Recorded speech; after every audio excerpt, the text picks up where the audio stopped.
नमस्कार, मैं हूँ मिली और हम भगवत गीता पढ़ रहे हैं। जैसे आपको पता है, हमने भगवत गीता के 2 अध्यायों को हर एक श्लोक अलग अलग तरह से एक्सप्लेन किया है, जो आज के पर्सपेक्टिव में हम उसे देख सकते हैं। मैंने अभी अभी शुरू किया है भगवत गीता का 3रा अध्याय और हम पहुँचे हैं उसके 34 नंबर के श्लोक में, जिसे भी आज के परिप्रेक्ष्य में ही हम समझेंगे।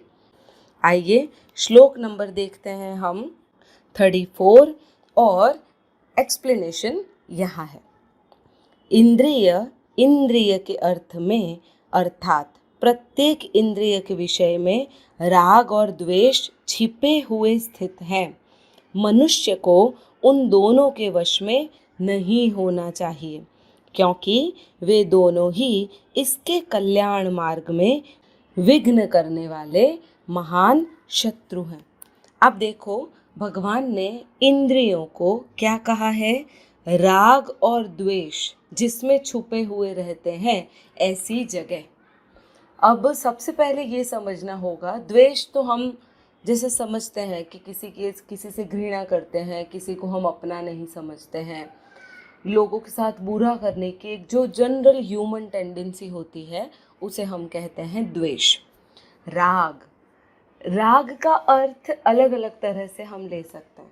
यदि हमारे अंदर किसी भी तरह की कोई भी फीलिंग है, जिसे हम कहें करुणा या हम कहें प्रेम, तो ये भी आगे जाकर विनाश ही बताती है।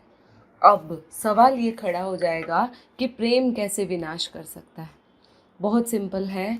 यदि आप उस ईश्वर के रास्ते पर हैं जहाँ पर आपको आगे बढ़ना है, तो ये राग और ये द्वेष अर्थात किसी भी चीज़ के 2 छोर समझ लो, एक धागे के 2 छोर, जहाँ पर एक तरफ प्रेम है और दूसरी तरफ घृणा, नफरत।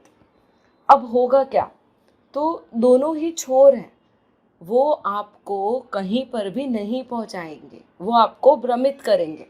आपने देखा है हमारी इंद्रियां कहाँ पर है? हमारी इंद्रियां आउटसाइड है।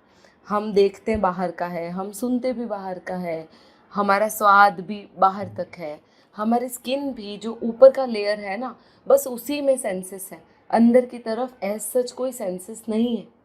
तो है क्या? भगवान ने जो भी हमारे अंदर इंद्रियां डाली है, वो सारी चीज़ें बाहर की चीज़ें देखने के लिए है। बाहर की चीज़ें हम देखेंगे तो किसी को पसंद करेंगे, किसी को नापसंद करेंगे।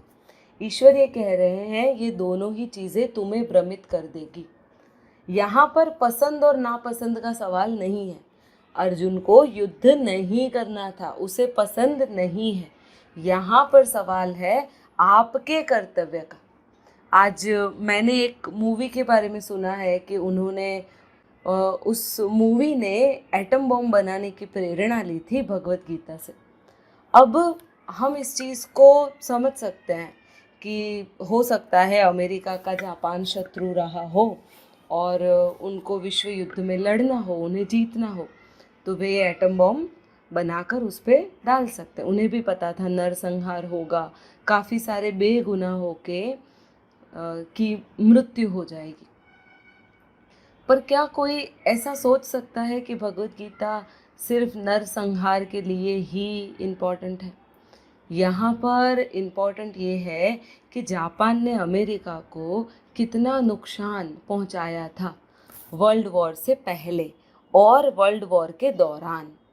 यदि पहुँचाया था, तो अगर अमेरिका ने कुछ किया है तो वो उनके हिसाब से उस वक्त के लिए सही हो सकता है।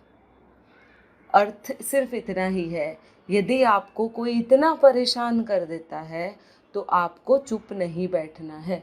अब यहाँ पे ईश्वर ये कह रहे हैं, अगर तुमने तुम्हारी फीलिंग्स तुम्हारे कर्तव्य के बीच में लाई तो तुम भ्रमित हो जाओगे, तुम नहीं समझ पाओगे सही क्या है, गलत क्या है, क्या सही में करना चाहिए और क्या नहीं।